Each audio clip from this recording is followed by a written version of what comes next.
क्या बताऊं मम्मी, आजकल तो बासी कढ़ी में भी उबाल आया हुआ है। जब से पापा जी रिटायर हुए हैं, दोनों लोग फिल्मी हीरो हीरोइन की तरह दिन भर बगीचे में ही झूले पर विराजमान रहते हैं। ना अपने बालों की सफ़ेदी का लिहाज है, ना बहू बेटे का।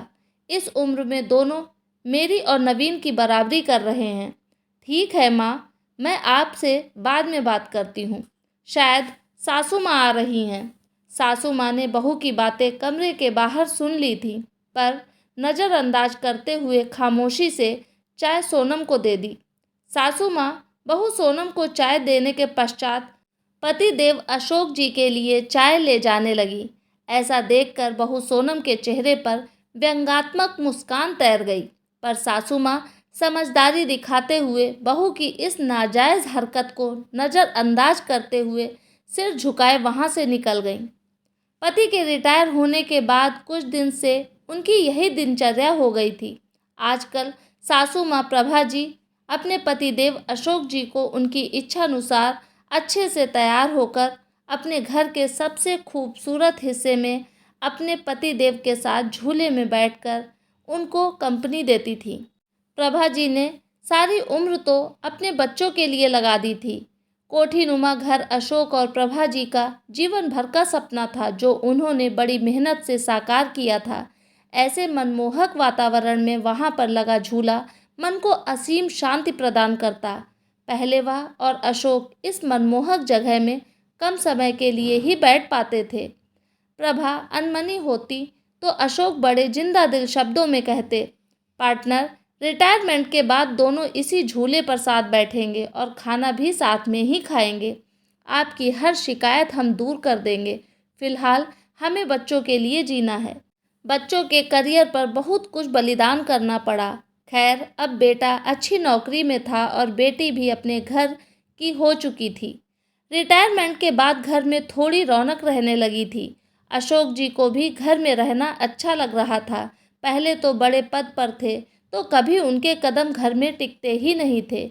लेकिन उनकी बहू सोनम अपने पति नवीन को उसके माता पिता के लिए ताने देने का कोई मौका न छोड़ती। उसने उस कोने के बगीचे से छुटकारा पाने के लिए नवीन को एक रास्ता सुझाते हुए कहा, क्यों ना हम बड़ी कार खरीद लें नवीन? आइडिया तो अच्छा है, पर रखेंगे कहाँ? एक कार रखने की ही तो जगह है घर में। नवीन थोड़ा चिंतित स्वर में बोला, जगह तो है ना, वो गार्डन तुम्हारा, जहाँ आजकल दोनों लव बर्ड्स बैठते हैं। सोनम व्यंग्यात्मक स्वर में बोली, थोड़ा तमीज़ से बात करो। नवीन क्रोध से बोला, लेकिन फिर भी सोनम ने अपने पति को पापा जी से बात करने का मन बना लिया। अगले दिन नवीन कुछ कार की तस्वीरों के साथ शाम को अपने पिता के पास गया और बोला, पापा, मैं और सोनम एक बड़ी गाड़ी खरीदना चाहते हैं। पर बेटा, एक बड़ी गाड़ी तो घर में पहले ही है, फिर उस नई गाड़ी को रखेंगे भी कहाँ?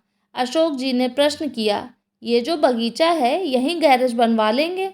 वैसे भी सोनम से तो इसकी देखभाल होने से रही, और मम्मी कब तक देखभाल करेंगी? इन पेड़ों को कटवाना ही ठीक रहेगा।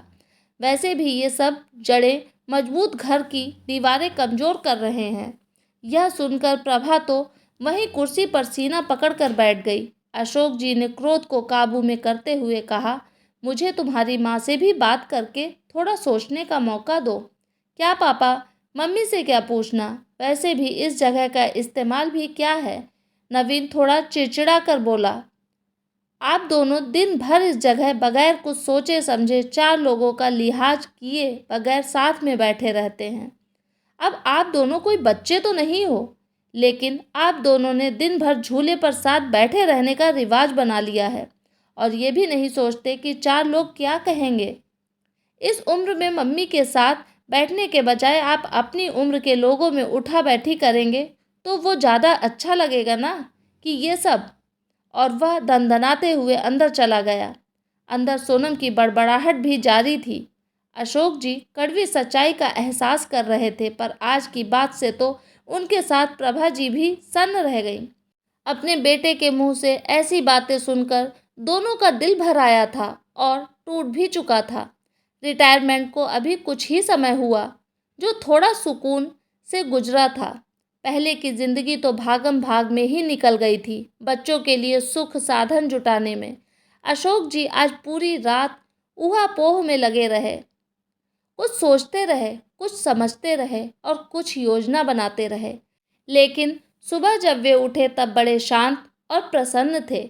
वे रसोई में गए और खुद चाय बनाई। कमरे में आकर पहला कप प्रभा को उठाकर पकड़ाया और दूसरा खुद पीने लगे।